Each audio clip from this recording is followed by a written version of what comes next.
Sometimes the biggest secrets to living a truly rich life, they don't come from a fancy seminar or some best-selling book.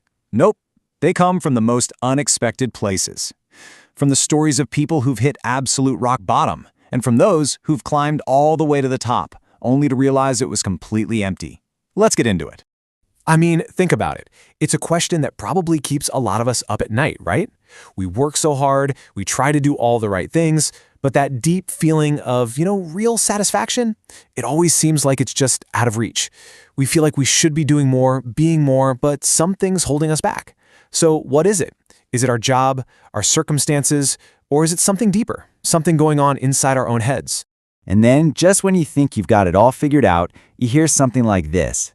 This is a quote from a 73-year-old man who had a terrifying realization that for decades, he'd been living a complete lie. He's basically saying that the entire way we plan our lives, our whole strategy, is just fundamentally wrong. And believe me, he learned that lesson the hardest way possible.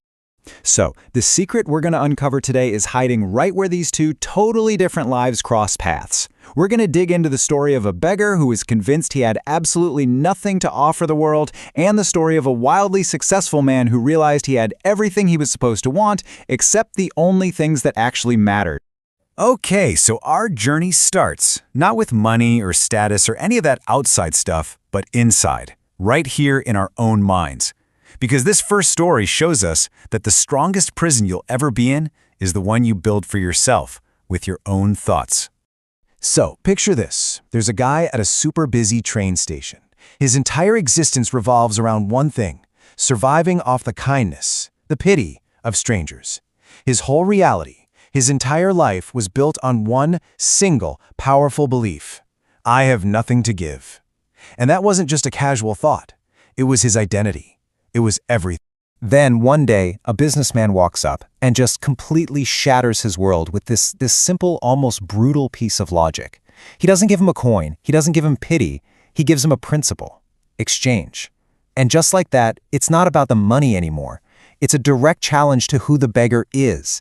It forces a question into his mind that he has never, ever had to think about before. So, what happens next is just incredible. It's a masterclass in how we can totally transform our lives, and it has nothing to do with getting a new job or winning the lottery. It was all about understanding one powerful little idea that changed everything: the secret of exchange. And here's how it happened, step by step. First, you've got that question, right? Planted in his head by the businessman. Then, he just looks around. He sees some wildflowers growing near the tracks. This simple little observation sparks an idea. I'll give a flower to everyone who gives me a coin. But that last step, number 4, that's the one that changes everything. The realization that, wait a minute, people aren't giving me charity anymore. They're paying me for the flowers. And this is the whole point. Right here. On the outside, nothing had really changed yet. It was the same station, same crowds, same flowers. What changed was how he saw himself. The second he stopped seeing himself as a taker and started seeing himself as a trader, as a businessman, his entire future cracked wide open. His thoughts had to change first. So, changing your mindset is the magic bullet, right? Problem solved? Well, that's only half the story. Because a powerful mindset is completely useless if you're aiming it at the wrong target. Our second story is a pretty chilling reminder that you can spend your entire life climbing as hard as you can, only to get to the top and realize you've wasted every single step. 52. Just a number, right? But for one incredibly successful man, this number represents the exact moment his entire world and his heart just stopped. Yep. At 52 years old, in the middle of a boring meeting about quarterly projections of all things, this guy has a massive heart attack. When he wakes up in the hospital, you know what he's thinking about? Not profits, not promotions. He's thinking about the absolutely terrifying truth that he had spent his whole life on autopilot chasing goals that someone else had set for him. And his metaphor for this is just wow. It's devastating. He says this: he did everything he was supposed to do. He got the success, the money, the respect. He made it all the way to the top of his ladder. But from up there, he could finally see the truth. His entire life's work was propped up against a wall that meant absolutely nothing to him. So why do we do this to ourselves? Why do we climb the wrong ladder? Well, it's because of this one single massive lie we all tell ourselves. I have time, right? I'll take that trip later. I'll spend more time with my family later. I'll finally start that passion project later. We're constantly putting joy on layaway, trading our today for a tomorrow that is never, ever guaranteed. And as he warns us, that later, that someday, it never shows up. And that brings us to the hard truth.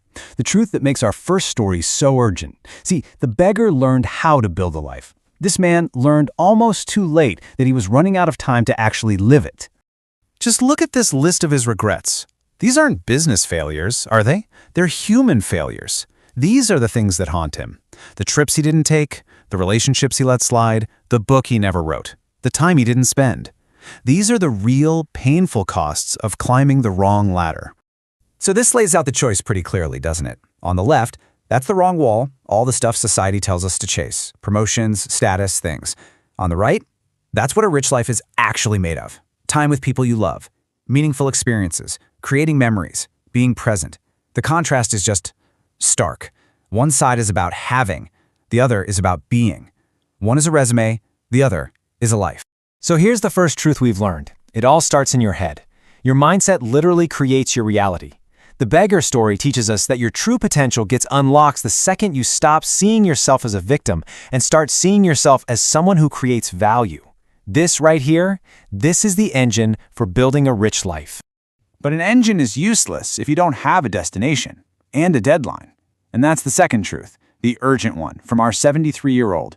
Your time is the actual currency of your life. It's the only resource you have that you can never, ever get back. How you choose to spend it, day by day, hour by hour, well, that's the only legacy that's going to matter in the end. Which brings us to the one question he wants every single one of us to sit with and answer honestly. If it all ended tomorrow, would you be satisfied with the life you've lived up to this point? Not if your parents would be proud, not if you look good on paper, but would you, deep down, be satisfied? And if the answer is no, then what in the world are you waiting for? Ultimately, the secret from these two stories is really this simple. First, see your own value, just like the beggar did, and then honor that value by spending your precious, limited time on what actually fills you up, not what you're supposed to do. Stop waiting for the perfect moment. Stop putting things off until someday, because someday isn't a day of the week. Someday is today.